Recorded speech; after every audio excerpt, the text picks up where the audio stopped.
Hi, Church. Pastor Jeff here with another Trinity check-in, and I have a tool for you in this video to help you gauge what you believe and if it's good or if it's bad. You know, we're doing the series on doubt right now, and this series is so rich and so full of good things that I'm using these Wednesday videos each week to add extra material, you know, kind of a cutting room floor kind of thing. And today's is actually so good that I kind of wish it had been in the sermon, except for the fact that last Sunday's sermon was one of the longer sermons I've ever preached. Worth it, I hope. However, maybe it's good that I saved it for here. So last Sunday's sermon was one that a lot of you received very gladly, and that was kind of a relief to me. I suspect that it challenged a number of you too on a deep level, because I shared one of my own beliefs that's developed over the years, and that is that hell, at least in the sense that it's popularly thought of as a place of eternal torture and damnation and torment, is bad theology, is not actually the way things are. And I don't have time here to explain all of it. Go back and watch last week's sermon, and if you want a little bit fuller of a thing, and I can recommend books to you if you want even more still. But it also leads to the question of, how do we know? I mean, there is this kind of spiritual sense sometimes, especially if we're used to prayer, used to turning our attention towards God. You know, meditation is very closely related. In fact, I believe a form of prayer. You know, it kind of tunes our heart, and sometimes we have a sense for what's right and what's not. But that's also a little wishy-washy, right? It would be nice to have a tool, something more on the ground. Luckily, there is one, and it came from Jesus himself. You know, the core of his teaching was a Sermon on the Mount. That's what he taught when he went from place to place, we believe. And I brought my Bible today because I want to share with you part of what he says during the Sermon on the Mount. Where was it? There it is. This is Matthew chapter 7, starting with verse 15. Watch out for false prophets. Now, you could easily substitute false beliefs here, and I think that works just as well. Watch out for false prophets. They come to you dressed like sheep, but instead they are vicious wolves. You will know them by their fruit. You will know them by their fruit. Do people get bunches of grapes from thorny weeds, or do they get figs from thistles? In the same way, every good tree produces good fruit. Every rotten tree produces bad fruit. A good tree can't produce bad fruit, and a rotten tree can't produce good fruit. Every tree that doesn't produce good fruit is chopped down and thrown into the fire. Therefore, he's going to say it again, therefore, you will know them by your fruit. So, if there's a belief that you have or something about the faith that you're questioning, ask, where is the fruit? Now, let me give you an example. So, this belief about hell. Now, this is perhaps a needing of a longer discussion, but at least a quick view of it.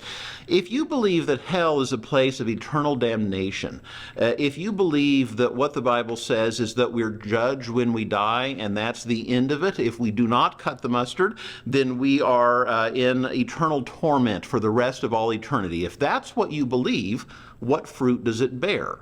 Well, it's actually a pretty easy question to answer. It means that you need to do everything you can to cut the mustard, to be on the right side. It also means that if you care at all for the people around you, you need to go to great lengths so that they too can be saved from that torment. It means, if you take it not even a full step further, that the ends justify the means. It means that even if you have to cause harm in the interest of saving people from the greater harm that is eternal torment, that it's worth doing.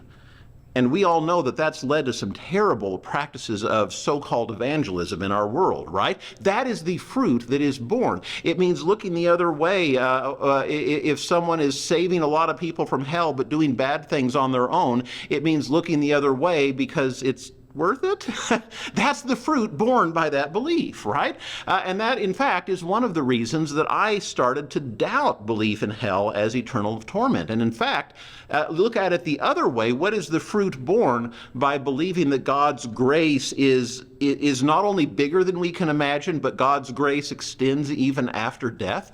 If you believe that, then all of a sudden it raises the cap on how much you can experience God's love here and now. It means that our view of God is expanded, and I believe that you can't have an expanded view of God's grace without also having a more loving view of the people that are around us, about looking at people's mistakes not as a danger to them, although it can be that too, but learning to look at them with those same eyes of big grace that God looks at. Now, that's not as tangible of a fruit, I suppose, as the other, but you still get the idea, right? Where is the fruit is one way to look at beliefs, and that's one of the ways that I landed where I did on hell. You know, another one is this belief that doesn't seem to be as common as it was when there was a series of books coming out, but this idea of the rapture, which, by the way, does not hold up biblically. This idea that people will be whisked away and that we abandon the earth when we go to heaven. You know, if that's your belief system, then what reason do you have to care for the environment? Right? If you believe that all the people are going to be wiped away from the earth and that this place is going to be abandoned, then we have no incentive to care for our earth. The animals or the plants or the environment or everything, and that is a terrible fruit to be borne by a belief.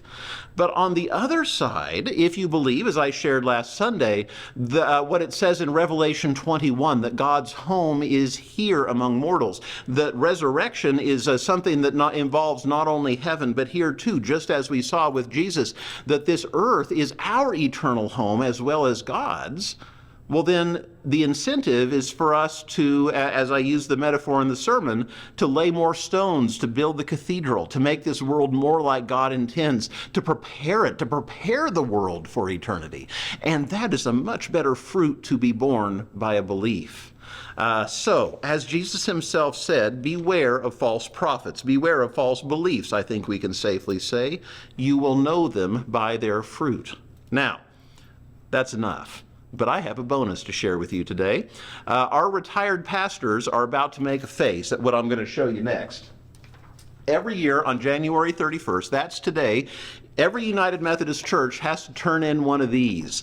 It is a statistical report. And let me tell you, church offices everywhere do not like putting these together. It is a lot of work. It's important, right? It takes account of all of our people. It makes sure we're being honest and transparent with the money that you give and that we spend. And this is public, by the way, if anybody wants to see it. It's even published in the conference journal. Once they're all the way published, you can look at past years as well. But we put this together every year, and every year we have to say, oh my goodness, how many groups did we have that learned about God? How many service projects did we go through the year? Sophie was in the office pulling out old Tower newsletters, flipping through them, trying to count service projects that we had done. You get the idea. That's what it means to put this together. But what struck us this year when we got to the end, we were trying to answer one of the questions, and Sophie just read through all of the things that we had done in the past year. And we were all like, wow, this church has done so much good. You know, we know this. We do these projects all the time throughout the year. But when you list a whole year's together in one place, it is astounding what this church manages to accomplish. So thank you, Trinity. You will know them by their fruit. That's another use of the same phrase that Jesus said, you see. It's evidence that God is doing something good. We know it. We feel it in our hearts, and that would be enough. However, when you see the fruit, you know that something truly good is going on. And you've probably figured out now why I'm standing here. We have one of those drives going on right now, so it would be foolish of me not to put in a plug for it, right? This is the winter accessories drive. I'll put the picture in the email. That you'll see. You can find it on Facebook too. So bring by coats, bring by gloves, scarves, whatever might be able to help someone stay warm. And where is this one going? This one's going to the gathering place. So the people, we help with the food ministry that's there, and this will help keep those same people warm. So please consider it. Please bring it, and we will do even more good in the world, because for all the fruit this church bore in 2023, I have a hunch it's going to bear even more fruit in 2024, and the way it's going to do it is through you. And that is about the deepest theology of the church that I know. All right, it's good to talk to you today, church. Good to see you. I would love to know what you're thinking.